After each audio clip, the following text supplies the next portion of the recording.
Amand, all over to you, fella. Perfect. Thank you very much, Andrew. Good morning, everyone.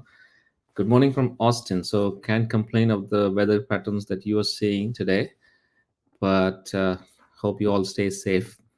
So, doing more with to unlock more, and that's one of my favorite ways to talk about a topic or a concept. How can I do more with what I have, be it a technology or resources? So we'll specifically be talking about how does learning unlock more potential for a business, and we'll also explore additional business areas where we can utilize your current learning technologies that you already have deployed. So let's get started. Just to do a quick introduction, I had the core marketing here at Absorb Software, and thank you for all of you to stop by on this day today to listen to what myself, and Troy has to say. So, Troy, go ahead and introduce yourself. Hello, everyone. My name is Troy Powell. It is 7 a.m. here in Tampa. Really glad to join you. And I'm really excited to discuss the topics and the concepts that we'll be reviewing today in hopes that we provide value to you and something that you can take back to your organizations and really drive outcomes, positive outcomes. Thank you. So, with that, let's get started. The agenda today is really around these topics here. We all have like performance pressures, more things to do with better quality and shorter time with lesser costs, and to specifically for learning to enable that we need to develop a right learning environment. And how can we make our learning assets and technologies more relevant? And finally, can we go beyond our traditional goalposts? Let's get kind of started with this agenda in mind. So I'm going to start with a question. As we see learning industry, learning, the way learning is consumed, the way learning is delivered, it's changing. I would love to hear from you. Let's hear all your ideas of what is changing in the way where you stand in your business, in your role, in your responsibilities. Love to have that. Thanks, Amand. It's interesting because I have lots. It's the most common conversation that I have with people is things that are changing and what's changing and what's different. So keen to see what comes up. First one we've had from Yvonne is about bite-sized relevant content, and that idea of bite-size that's coming through very strongly in lots of conversations that are happening in learning development now. What are your thoughts on that? Absolutely love that thing, because it's not how much time you can spend sitting away, taking away your time from the day-to-day jobs, but you want something quick, something digestible, something relevant, and that's something that I would like to talk about as we go along today. Perfect segue. What else we got from there? So the Jenna's picked up the bite size, and I love this comment from TJ about a pull Yeah, model with people self-serving and drawing things down for themselves rather than being pushed, which I think is interesting. love it, love it. Absolutely, the good point. It's and you will see it pretty soon that you will. It's not just about what the organization wants us to learn. It's more about how we want to. What is it that we go after? What is it that uh, how we want to consume it? And it's also getting influenced but a lot of it what's happening around in the company, within our peers, friends. There's a comment I've just found from Richard. He put it in the other chat, which is about uh, on time and just at the point where you want it. And Carol's picked up that as well as relevant content on demand. True. Which I think is important, and net also less traditional training, more social learning, and more performance support. What are your thoughts on that, Hemant? So, in the flow learning is something that very important for our customers that we see. They don't want to switch screens. They don't want to go and even change the take away the time. So while they are working in their, let's say, productivity application, could be Salesforce, could be anything else, and within there, just get the that bite size, again going back to the bite size Yeah. consumption, get that micro learning course started, Yeah. and solve that problem that you're solving, where you're stuck in your day-to-day application, and move Yeah. on. Yeah.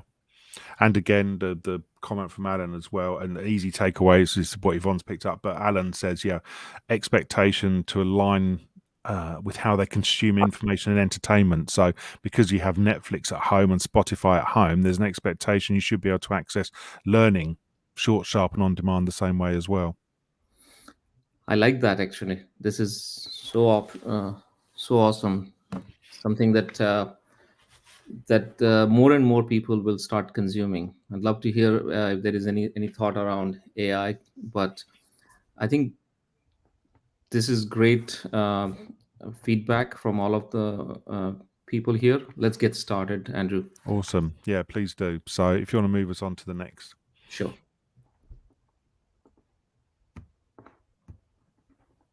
All right.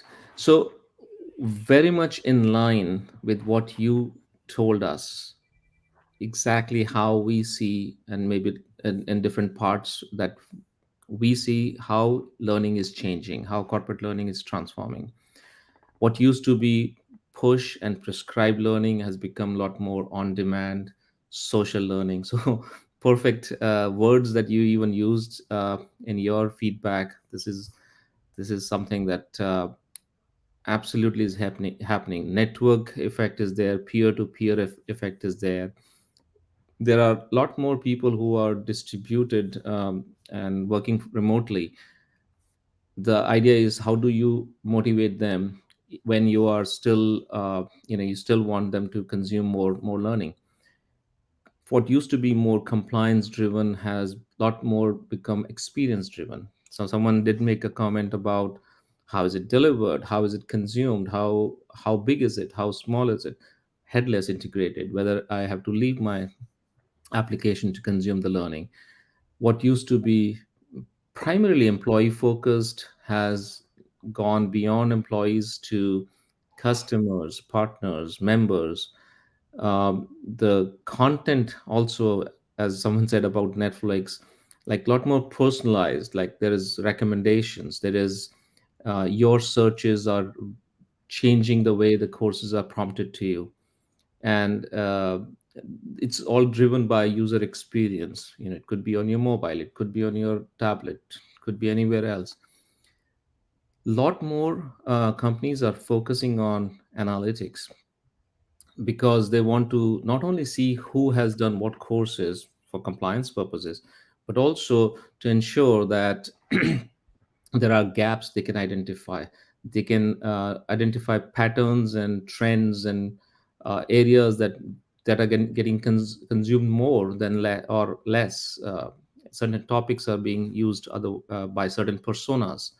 Perfect. It just kind of gives us a lot of opportunity to make those content available. And upskilling, reskilling, cross skilling is something that you all have heard.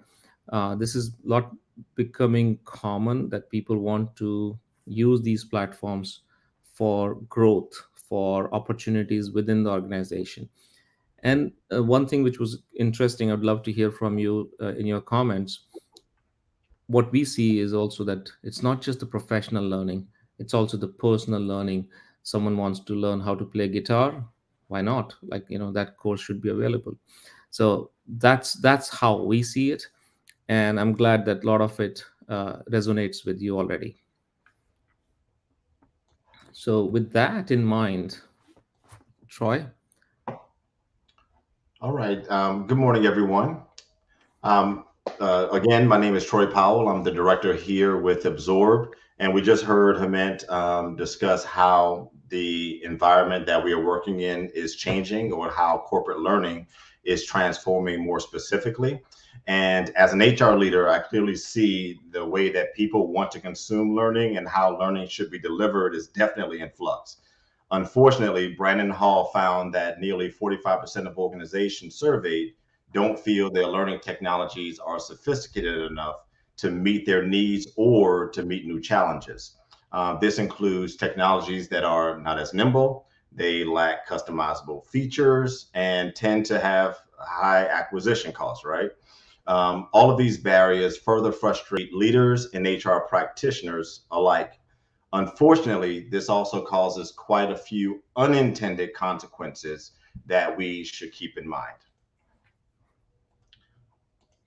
So, because of inadequate learning technologies and approaches, there are inadequate competency and skill development structures within many organizations, unfortunately.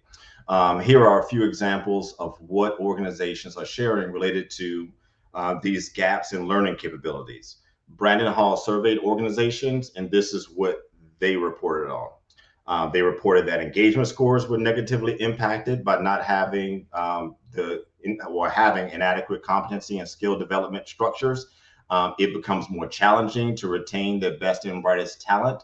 More than half reported that their responsiveness to market conditions would improve with better competency and skill development structures. And finally, operational teams are not functioning at their optimum levels. If you are a curious leader like I am, I ask a lot of questions. The next logical one would be asking, look, Troy, I understand the challenges, the negative impacts. We see from the comments that we have a well-informed participant group here today. So the question is, what now?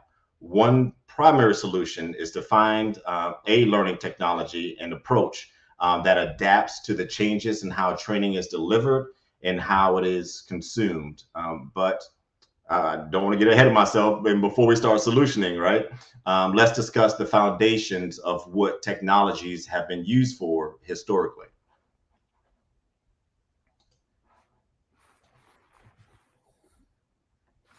So looking at these three, you and I know that these three pillars are the foundations of an organization's learning objectives, right?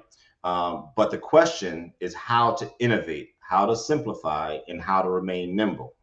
I know how challenging it is to achieve learning objectives, especially without the technological tools to meet current and future needs. For example, employee onboarding. I found that the right learning technology can make onboarding more effective if it has the capability to integrate with existing tools and software. It should also include auto enrollment rules, robust content offerings, and the ability to for real-time learning. When considering corporate training, compliance training, excuse me, we know that these trainings are only one aspect of compliance because there's two aspects of it or two pieces of it. It's one thing to be compliant today, and there's another thing to be compliant tomorrow, and that's a challenge for HR professionals worldwide. So our tool of choice should also be able to track and report on compliance rates and the ability to pre-program re-enrollment for courses along with automated notifications. This is most critical when considering trainings related to annual compliance training. The one that we all used to, or some may still do, may still use the tool, track via the dreaded Excel spreadsheet. So with that being said, the right technology should have functionalities to help ensure that we future-proof our compliancy and not necessarily managing that manually or through manual trackers or an inadequate tool. Employee performance is next, but definitely not the least. We've all been asked to help, well, as HR leaders, we've been asked to help operational leaders achieve more with the same or less people. I've been there, done that. It can be daunting trying to pull through some initiatives with teams not functioning at their highest capabilities. And this makes it more imperative that the technology we choose has the ability to provide all of the skillings. And you heard him mention them, right? The buzzwords, the reskilling and the cross skilling and the upskilling and the like. We have to have the tool to make learning more engaging, administratively manageable, and customizable to our needs. We know that these three are considered basic table stakes and are only baseline expectations from us as HR leaders. However, this session is to help us see how to do more. We know that we have to go further if we want to maintain our competitive advantage and HR's ability to provide increased value within our organizations to meet new challenges. Therefore, our approach in learning technologies must evolve as well. And I wanted to tee up a question. Yeah, I already told you, everyone, that I'm curious, right? So, my question to you is, um, based on your current learning activities, what are you currently doing to do more with learning? What are you currently doing to do more with learning in your organizations? And you can enter your questions or your comments into the chat box, and we can review those as they arrive. Yep, they're coming through. I can see a couple of people are typing already. And so the first one through is Yvonne, blogs for staff using playlists, CPD hubs for content. That's useful. Interested in that. What do you think, Troy? Blogs for staff, especially with social and team learning, blogs and anything that we can do to socialize learning continues to foster a sense that we have a learning culture from a corporate perspective, and it helps with driving course completion, participation, overall education, capability building, skill development.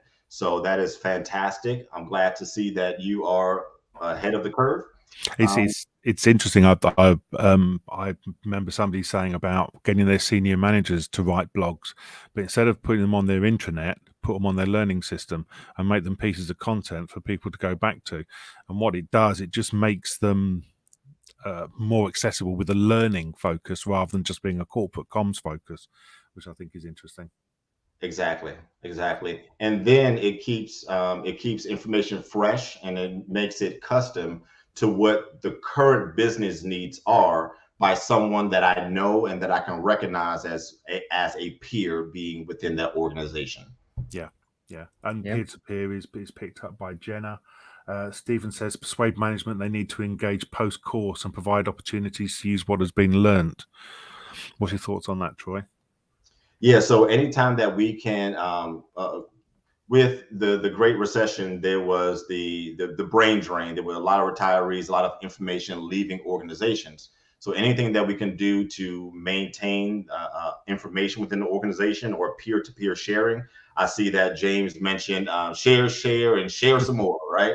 So anytime that we can utilize internal resources or people resources to socialize information, thought leadership, progressive thought processes only increases an organization's capabilities in order to pull through and to achieve a succinct or a solid foundation of learning. Absolutely. Sharing is a core part of this. It's if you work on the premise that somebody somewhere in the organization knows the answer, well, if you're sharing, then it will be found. Yeah, and Yvonne picked up on that as well. Information links and networks. Good point by Stephen. Not everybody has access to technology, which is something that we need to think about. That not everybody will have the same access, which I think is a valid point. Annette's in the process organising a summer learning camp where colleagues sharing hot tips with others, informal sessions, and introduce social learning culture. So people learning from people. Again, there's this strong thread coming through. And also Yvonne's picked up about reflecting as well, and reflection being such an important part of doing more as well. Absolutely. I'll just add a comment here about how not everybody has access to to a device or a laptop all the time, and that's where like the mentor kind of training or observational training have really been very successful. And in some cases, depends on the environment. We can also do the in the flow learning. That means the screen that the workers are using, or there's a chart which they can follow, um, that those specific instructions are made available as embedded into their environment, in the workstation environment sometimes, but it all Yeah. depends on the technology. Yeah. Yeah. And Alan and Gemma have just picked up as well. So Alan, sorry, Jana, I apologise, Jana. Alan about SME, peer to peer, and Jana talking about show and tell, where people show how they integrate learning into their practice, which is always useful. Yeah, absolutely. And we've also seen and or utilized and have clients that utilize lunch and learns that can be hosted via webinar or live if you have that capabilities.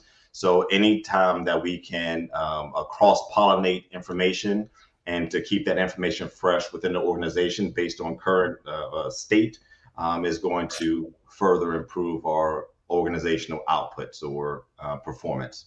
So really, really great feedback, and thank you for your responsiveness. And it's really refreshing to be here and to have this conversation, because in doing more, in transitioning to our slides, I did want to touch on a few points that were mentioned related to in the flow learning, remote hybrid learning environments, etc.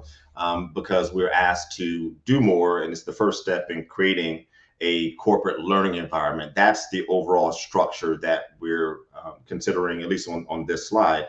But Hemant just reviewed how corporate learning has drastically changed. So we need to create the environment, but the environment is changing before our very eyes. We operate in a world where hybrid and remote learning has skyrocketed, and keeping employee engaged has become a lot harder. These are just the realities that we face. The way that we used to provide a great learning environment has permanently changed. If I'm being honest, part of me wishes or misses the days where I could pull teams into a training room or a conference room or a boardroom. And the biggest challenge that I had was making sure the snacks and drinks arrived on time, right? I don't want to go there because I don't want to date myself. But if you're in front of your computer screen shaking your head, you just dated yourself. But that's not the way in the world that we live in today, right? Today's challenge is in doing more, in creating an environment that is inclusive, administratively less burdensome, and easy to access, and built for the remote working environment, to Stephen's point, where some may not have access to technologies, but there are solutions for that. And that's part of how we create that corporate learning environment, even for those hard to reach employees. And I've experienced that several times over. So how about we discuss ways that we can do more with learning? So the first one is in the flow learning, or using a headless integration with an LMS is one of the ways that we can provide the right learning environment for our learners. If they don't need to leave the application they are working in to get their training done, this will lead to increased learning participation, right? Think of someone in sales who probably spends most of their day in their CRM. So having their training and learning offered within the same application removes the need for them to toggle through different applications, and provide them an easy way to get training done, or get the training that they need to be most effective to their jobs. We also can lean into ways to make learning more engaging for hybrid and remote workers. Micro learning, again, another one of those buzzwords for learnings that are bite-sized chunks or 5 minutes or less. It's one of the ways that we can provide learning to adults. We know this, right? We've experienced this in our day-to-day lives. We want to cook a meal or make a repair. Where do we go? I know where I go. I go to YouTube, right? Watch a 5-minute video. Sometimes it's 30 minutes if I feel motivated. And I feel more confident in taking that task on. I won't cook, but I will fix something. Taking that task on because I feel that much more empowered by that micro learning. And the Brandon Hall group surveyed that micro learning increased by 40% alone during the pandemic. So that is here, a trend that's here to stay, and a tool that helps make that capable, or internal processes that makes that capable. is the future of corporate learning, or in creating our corporate learning environment. Another way to increase engagement is to add gamification. Is becoming big. Those functionalities added to our learning program mixes healthy competition in with social and community learning, as we discussed previously, and it can provide a welcoming and engaging environment for all of those who participate. Further to the point, Harvard Business School survey, a Harvard Business School survey study excuse me, a Harvard Business School study says that social learning and creating the right learning environment can increase course completion up to 85%. Any organization who has participants who complete 85% of their assigned training is going to be a rock star of an organization, right? How much better off we all would be if 85% of our population completes all of their training. So with adding gamification and social learning, it helps drive that those course completion rates and that participation level, increase the participation level. We all know that these trends will continue. So being on the leading edge helps ensure that we embrace the natural trajectory of adult learning. So when considering Stephen's question about mobile learning, another consideration is related to hybrid and remote work. It's also providing learning offline and on whatever device learners choose. So like their mobile device.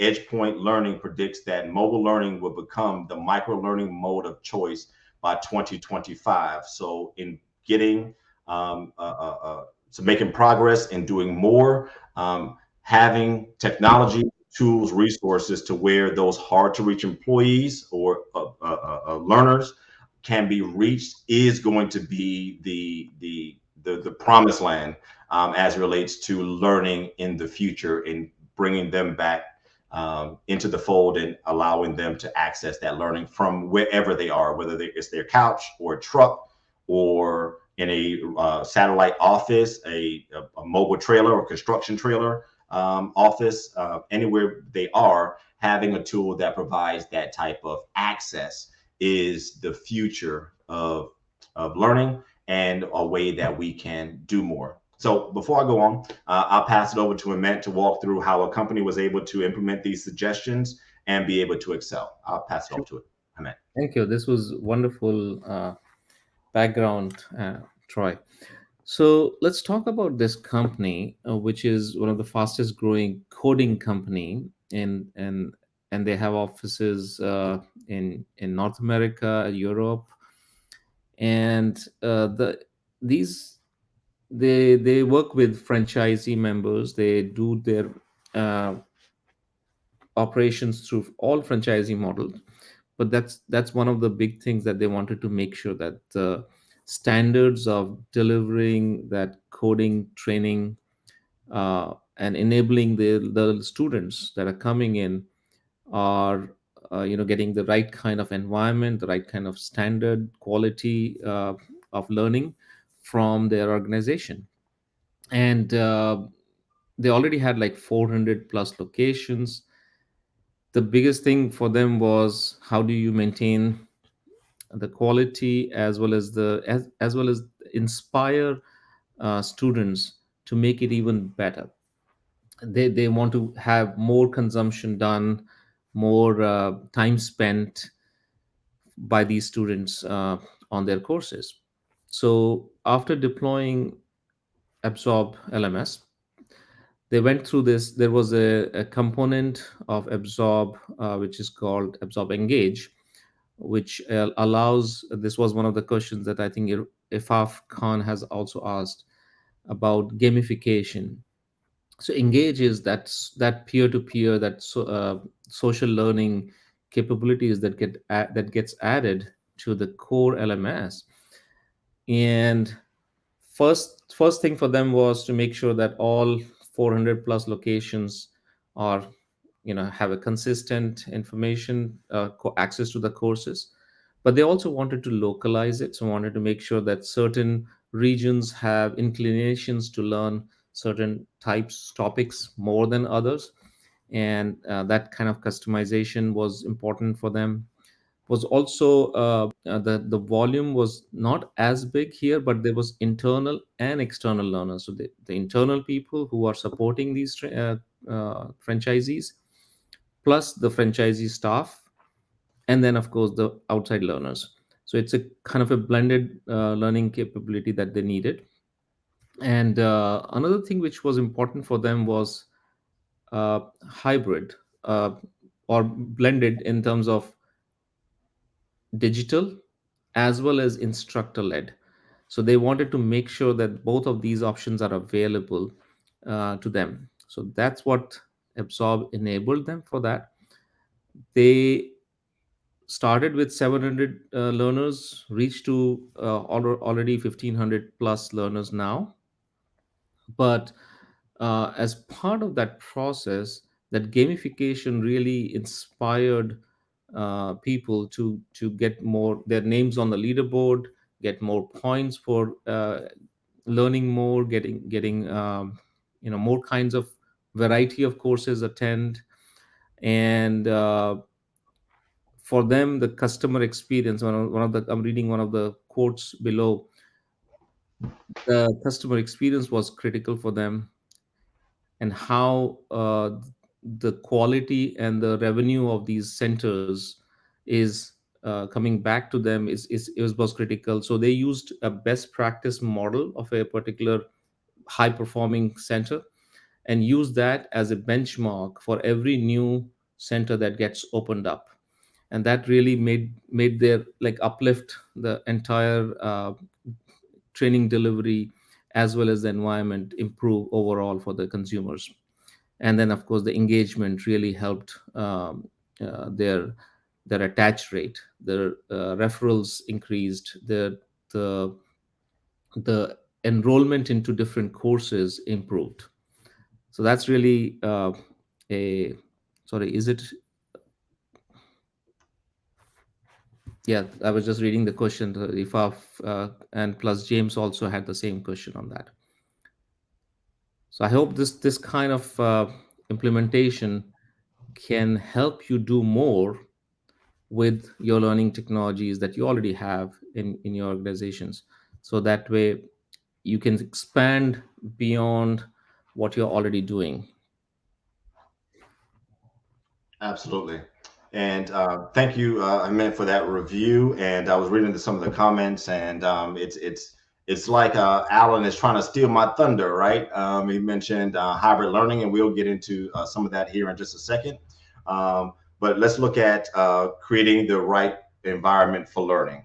So the next critical step is to have content that's relevant. A lot has been discussed as far as how bite-sized it is, how digestible it is, how accessible it is. But the content itself, once they arrive or once they access it, is just as important. Not only does this include ongoing maintenance to make sure the content is up to date, but also includes where we get or make that content. So first up is using third-party content libraries. It allows us to access expertly created and innovative courses to establish our learning foundation.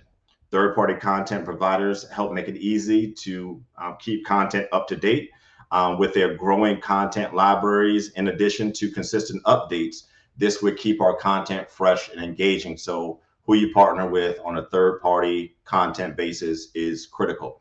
And as you can see, a third-party content can be a game changer, but sometimes generalized content just doesn't fit our specific needs, right? It may cover most of it, but there's a few pieces that we wish that we could change.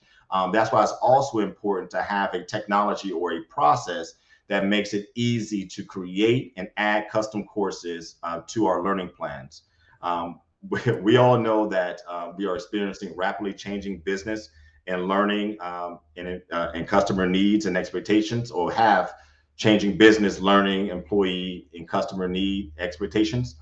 Therefore, it's important that we create content that is, or be able to create content that is customizable to fit the needs of our organizations, our industries, and what our objectives are. I personally like Alan's statement, and my personal like as far as an approach is the blended approach or the hybrid approach, with using specifically third-party content, in-house content, um, uh, live content or webinar or live courses, is and blending them together in a overall strategy is the most effective way to stay relevant and efficient in my content learning strategies. So I do agree with you there, Alan. And how now Hamid will give us an overview of a company who is excelling in this space or doing just this.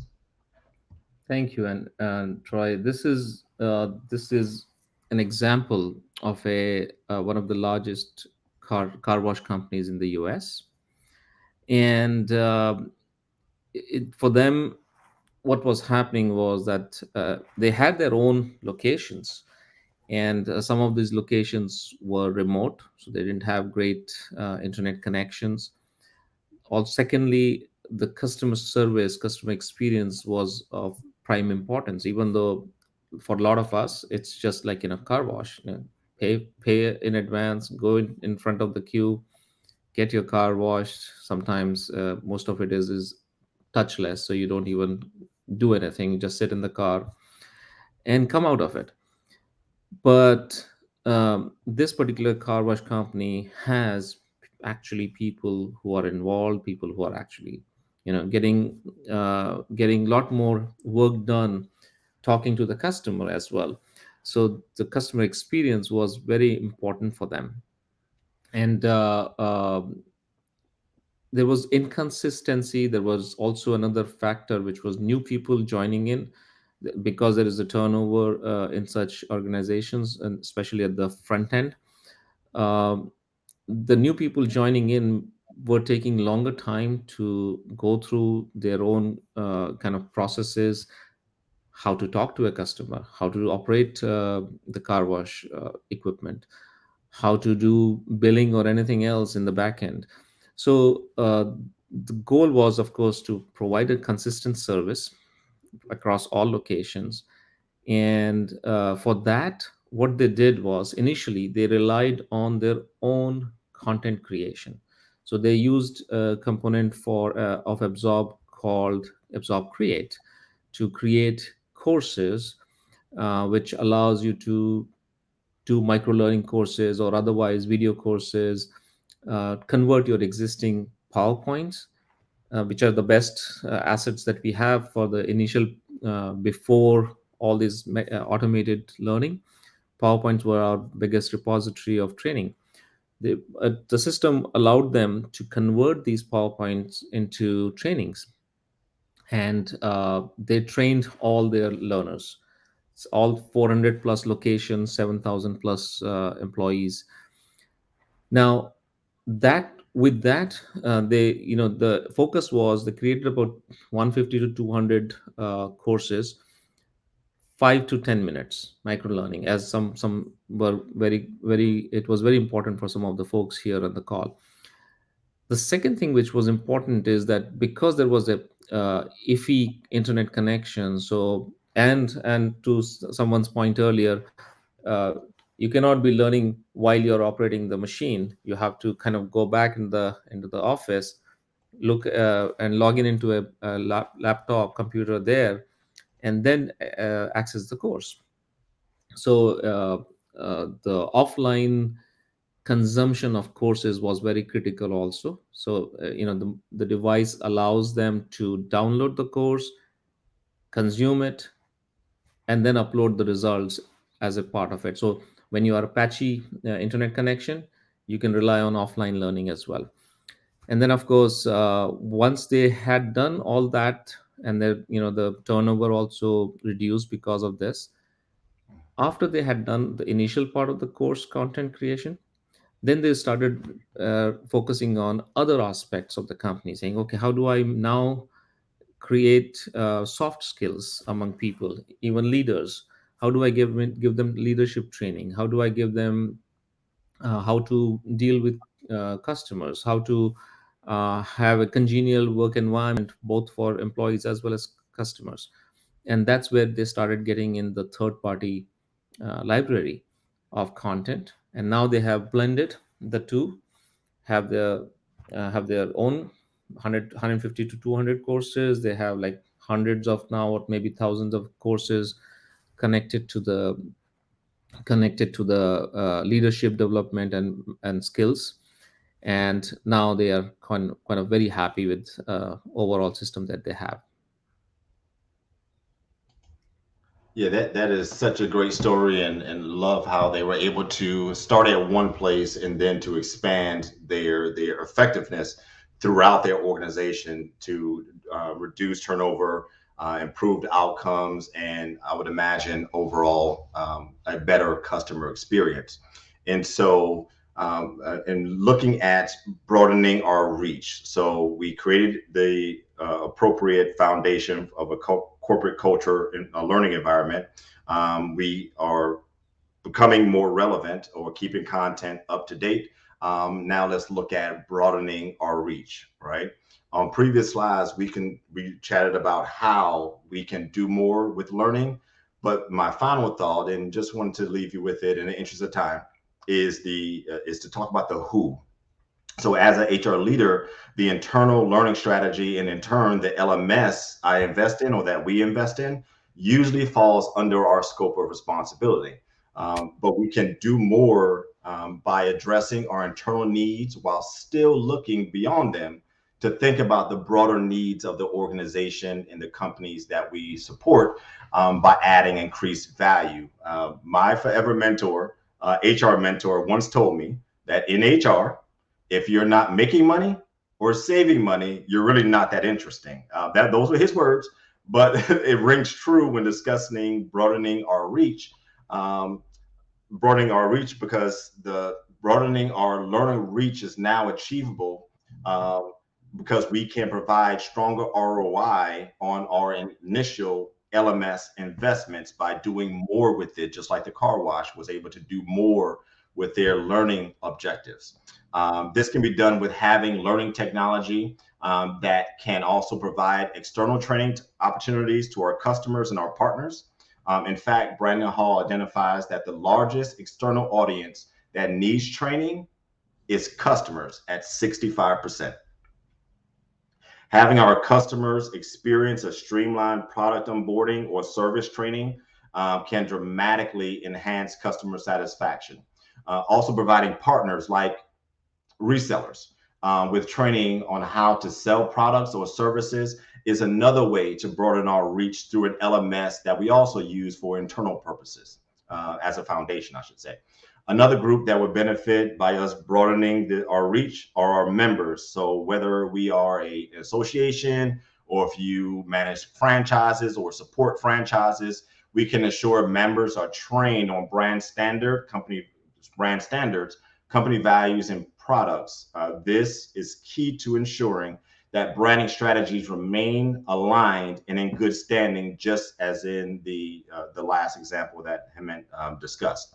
The last area I want to mention is around selling your trainings. So maybe you find that your company is creating such compelling and relevant content that you can find new revenue streams through e-commerce.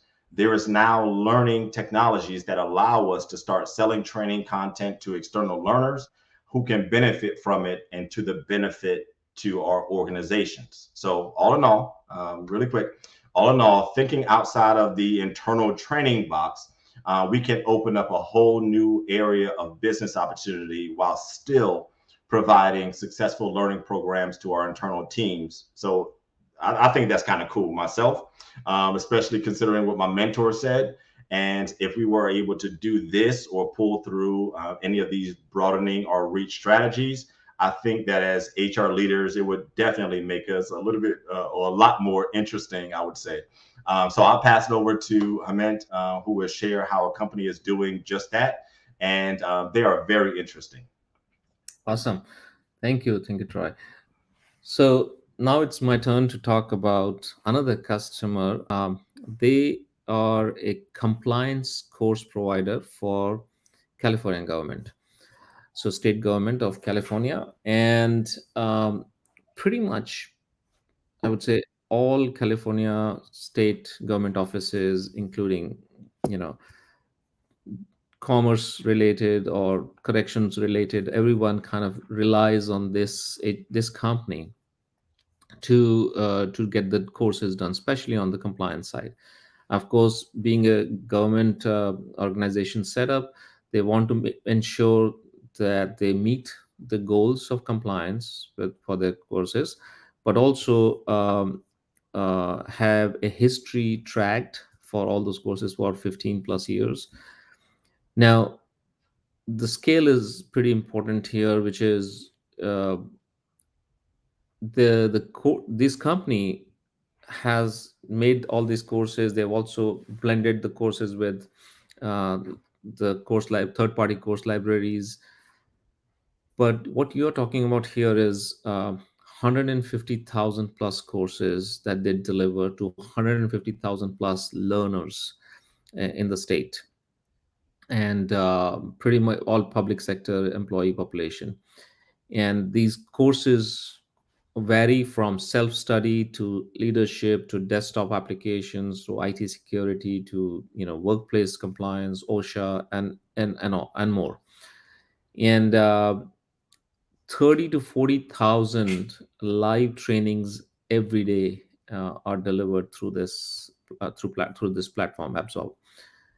And for them, other than the reporting and compliance that I talked about, the more thing was that, can I get more and more people coming onto the platform and making sure that they are learning more and more.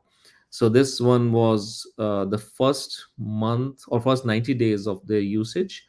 They were actually able to track 1,000 new users and 600,000 plus logins in the first 90 days of implementation. And the company was like, the gentleman, the CEO, he was quoting like how he has had evaluated a lot of platforms and ultimately found us, Absorb in this case, and was very happy with the overall solution that they got. And today, they are thriving as a business. They are extending beyond. And of course, the customer, or their customer in this case, all California government offices, both are happy and, consuming courses every day. So that's kind of a the scale that the this company was able to achieve, both for the business as well as for the delivery. So I'm going to kind of recap a little bit here. We talked about how learning is changing, and you all participated in it. You also heard Troy talk through the foundational approach typically companies have, and then how we can do more with learning technologies as well as learning programs and content across within the company as well as outside the company. Love to hear from you. What are your L&D priorities for this year? You as a role, you as an organization. Please share. Thanks, Amanda. Interesting to see what comes out from people. The chat has been going backwards and forwards. It's really interesting, the chat. I just love the way stuff bounces around in there, which is always interesting. James has put in keeping up with new methods. Yeah, Yeah, it's that is that is sorry, so go true. ahead. Sorry. No, absolutely. You're keeping up with the new methods. Methods are changing every 6 months, every 1 year or 2 years.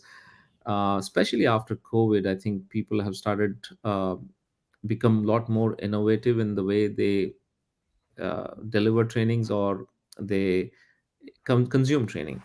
Yeah, yeah. And everybody has to be, what you're up against, as even Troy mentioned earlier, which is there was a great resignation, so people need a lot of motivations to stay in the company. Mhm. The company also has to provide the environment Mm. where uh, we can we can ensure that the employees have growth paths set for them, all of that could be possible not just because of your intention, because of your policies, your programs, but also technology, as TJ Yeah. also clearly identifies that. Exactly. It's recognizing it's the right thing to do. I mean, I love that in TJ's digital first approach. You have to be digital first because do you know what? Your employers are probably digital first on pretty much the things they do. So your learning needs to reflect that. And let's Um, face it, like, you have the millennials or even Gen Zs now more and more in the employment, and for them everything starts with technology. yeah. And I love the comment, Patricia, 70-20-10. That's going to come in. It's the idea of learning in the flow of work. You've identified in the flow of work already. That came out and you were talking about, Troy. I saw that. New Leadership Academy, which looks at leadership as a behavior rather than a position. Good luck is all I can say, Alan.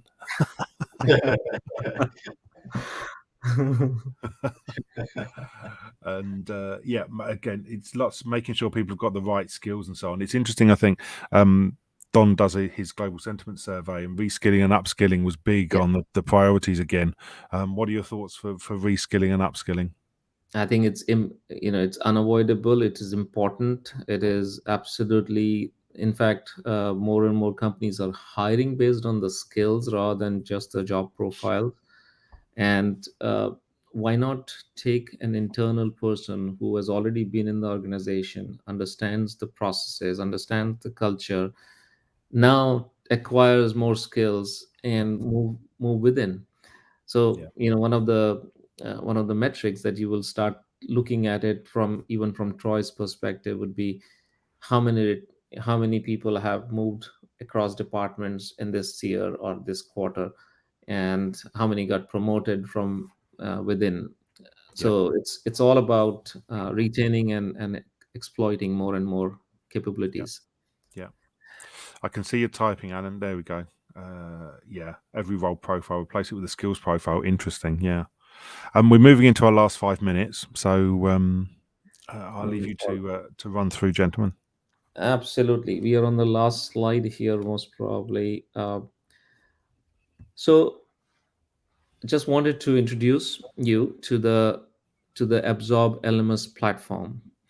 The way all of these examples and all the work that you've seen so far, that Troy and I we talked about, is based on the fact that our technology really helps us deliver these all this goodness to our customers. In the middle of the way the product platform has been designed is that in the middle we always keep the learners in mind, whether these learners are internal learners or external learners. It doesn't matter. Our one unified platform caters to all the learning needs of an organization. The the next thing that we look at, which is the dark blue circle, is what is it you as an organization are trying to solve for. You are looking to solve for, you're looking at the technology, LMS technology, from compliance and audits perspective, from motivating learner, pretty much things that we have talked a lot today about: upskilling and reskilling learner skills, productivity, again, not leaving their line of business or whatever they're doing, and monetizing courses. So these are like five big buckets of objectives that you might have as an organization. And we, from the platform side, from the company side, are able to deliver these through the light blue circle that you see here, which is a lot of in-depth reporting and insights, have peer-to-peer and community learning, intelligent way of creating content programming, creating content, bringing third-party libraries for content, the how they get consumed. We all talked about that. Integrating with the backend, whether it's your HCM, whether it's your CRM systems, or one of our customers, we have they integrate Absorb LMS with their appointment booking system for their patients. So when a patient gets the appointment, uh, 3 or micro learning courses are sent as part of the confirmation, so that the patient knows uh, what to expect, how to prepare for this visit, and how's that day going to be. And it's like kind of how people think about their business and consume or bring in learning right from there.